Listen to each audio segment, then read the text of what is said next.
আসসালামু আলাইকুম প্রিয় দর্শক, ভারতীয় ভিসা এখন ওপেন হয়ে গেছে।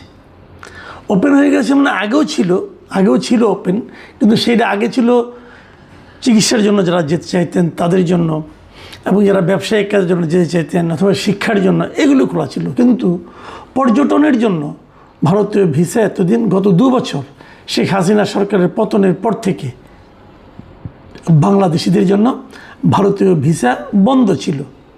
হঠাৎ করে যখন খুললো, গত 28 তারিখ থেকে তার আবেদনপত্র নেওয়া শুরু করলো, একটা ভয়ঙ্কর দৃশ্যের অবতারণা হলো। এখন এই ভয়ঙ্কর দৃশ্যটা কি? দূতাবাসের যে এখানে আপনার ভিসার জন্য অ্যাপ্লিকেশন নেওয়া হয়, সেই যমুনা ফিউচার পার্ক, তার সামনে 1 কিলোমিটারেরও বেশি লম্বা লাইন। এবং প্রথম দিনে ওটা তো অনলাইনে অ্যাপ্লাই করতে হয়, প্রথম দিনেই 24 ঘন্টায় 1,40,000-এরও বেশি সংখ্যক মানুষ ভিসার জন্য আবেদন করেছে। কি বুঝলেন? আমরা গত 1.5 বছর 2 বছর ধরে একটা স্লোগান বাংলাদেশে বহুল উচ্চারিত হতে দেখেছি। সেই স্লোগানটা কি? দিল্লি না ঢাকা, ঢাকা ঢাকা।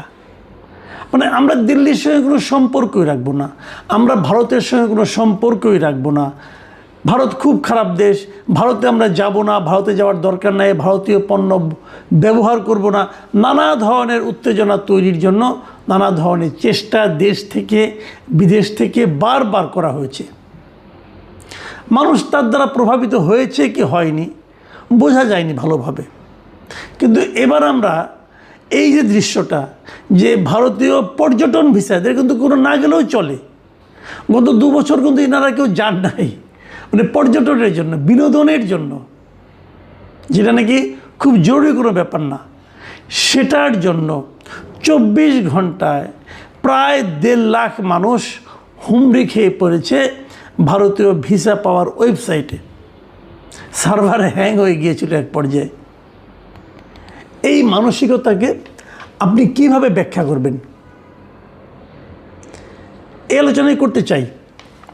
দেখুন, গত এই যে 2 বছর ভারতে তারা কোনো পর্যটন ভিসা দেয়নি, না দেওয়ার কারণে ভারতে পর্যটকের সংখ্যা দারুণভাবে কমে গিয়েছিল।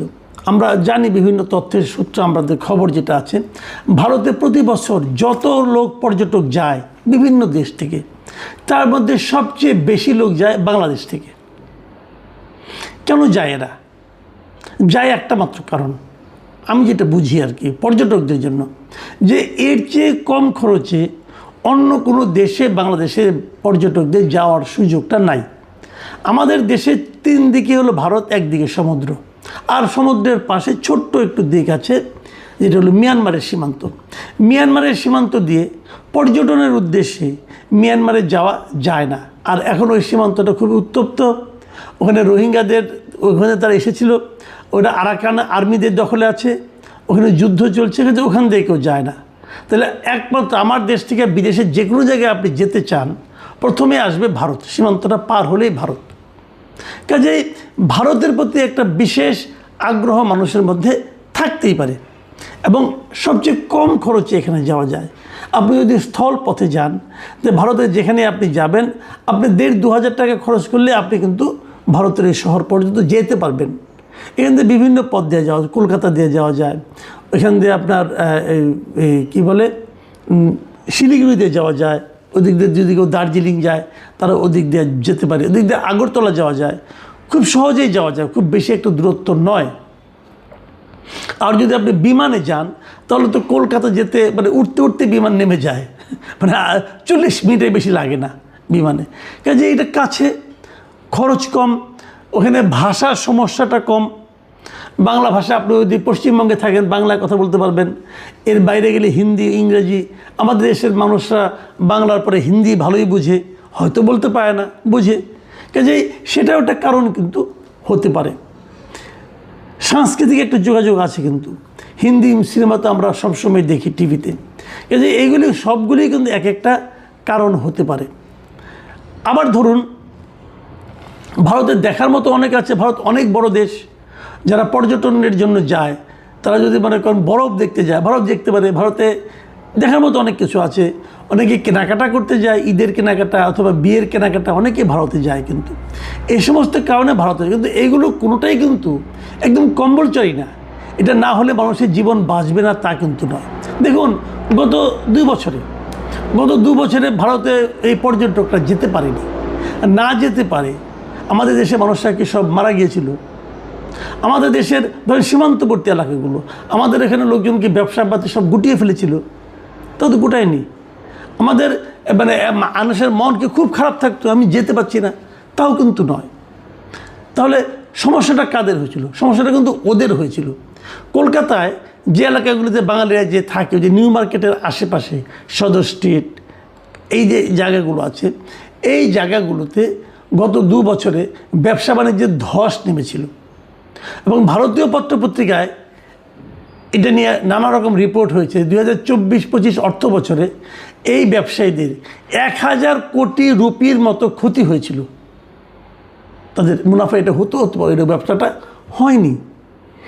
তাদের ক্ষতিটা ওদেরই বেশি হয়েছিল। শিলিগুড়িতে যারা দার্জিলিং যেত তারা জানে, শিলিগুড়ি, দার্জিলিং এই এলাকাগুলিতে বাংলাদেশি পর্যটকরা একেবারেই ছিল না, ওদের ব্যবসাও খুব খারাপ ছিল। সীমান্তবর্তী যে ব্যবসাগুলি যেখানে আছে সেখানেও ব্যবসা কিন্তু খুবই ভয়ঙ্কর রকম খারাপ ছিল। তো ক্ষতি যদি হয় তাদের হয়েছে, তো আমাদের তেমন কোনো ক্ষতি হয়নি। কিন্তু যাওয়ার সুযোগ পেয়ে এই যে হুমড়ি খেয়ে পড়া, এই মানসিকতাটা আপনারা কিন্তু চিন্তা করে দেখতে পারেন। কেন? দেখুন আজকে এই ঘটনাটা নিয়ে ভারতেরই পত্রিকা ইন্ডিয়া টুডে তারা একটা স্টোরি করেছে, যে তার শিরোনাম ছিল why thousands of Bangladeshis are thronging Indian visa centre despite tensions. মানে ভারত বাংলাদেশের মধ্যে যে একটা টেনশন কাজ করছে, অনেক দিন ধরেই করছে, সেই টেনশনটা থাকা সত্ত্বেও কেন এরকম হাজার হাজার বাংলাদেশি ইন্ডিয়ান ভিসার জন্য হুমড়ি খেয়ে পড়ছে? কেন? তারা তাদের মতো করে ব্যাখ্যা করেছে নানাভাবে, কিন্তু এটা কেন হচ্ছে এই ব্যাখ্যাটা আমাদের দিক থেকে কি আপনারা নিশ্চয়ই এটাকে একবার ভেবে দেখবেন, এটা কেন হচ্ছে। আসলে এখানে আমি যেভাবে বুঝি, এই যে একটা স্লোগান ছিল না আমাদের এখানে, ঢাকা না দিল্লি, ঢাকা ঢাকা, এই যে স্লোগানটা, এটা আমার বিবেচনায় একটা অপ্রয়োজনীয় স্লোগান ছিল। আমাদের দেশের সাধারণ মানুষ এই স্লোগানের সঙ্গে আমার ধারণা একমত নয়।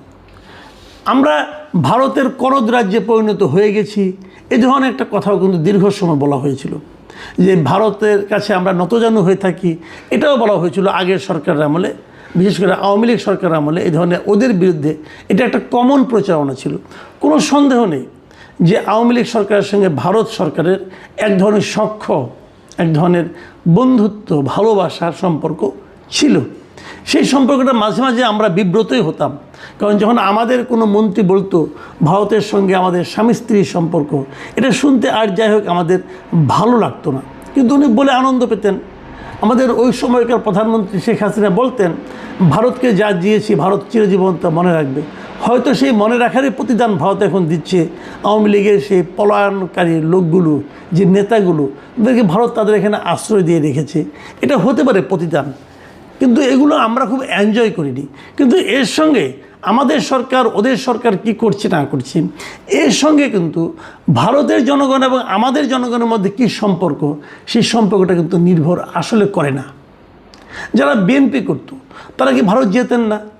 যারা এমনকি এই যে দিল্লি না ঢাকায় যে স্লোগানের যে উদ্যোক্তা, জামাত, শিবির অথবা ধরেন আপনার এনসিপি, তারা কি ভারত যান না, যেতেন না? আমরা তো এই সময়ও দেখলাম যে সার্জিস আলম তার পিতার চিকিৎসার জন্য ভারতে গিয়েছেন, সেই ছবি আমরা দেখলাম। কাজেই এটা কিন্তু সাধারণ জনগণের, মাস পিপলের সেন্টিমেন্ট না। এই যে স্লোগানটা আমাদের এখানে দেওয়া হতো যে দিল্লি না ঢাকা, এটা আসলে ছিল একটা রাজনৈতিক স্লোগান। ভারত বিরোধিতা এই জিনিসটা আমাদের এখানে রাজনীতিবিদদের জন্য খুব লাভজনক একটা, খুব মতলবী একটা টপিক। তারা এটা নিয়ে কথা বলে আরাম পায়, এটা নিয়ে মানুষের মধ্যে হুজুগ তৈরি করে আনন্দ পায়। কিন্তু আমাদের এবং ভারতের সম্পর্কটা আসলে পরস্পরের সঙ্গে আমি মনে করি যে খুবই গতিশীল সম্পর্ক। ভারত ছাড়া আমাদের চলে না, আমাদের ছাড়াও ভারতের চলে না।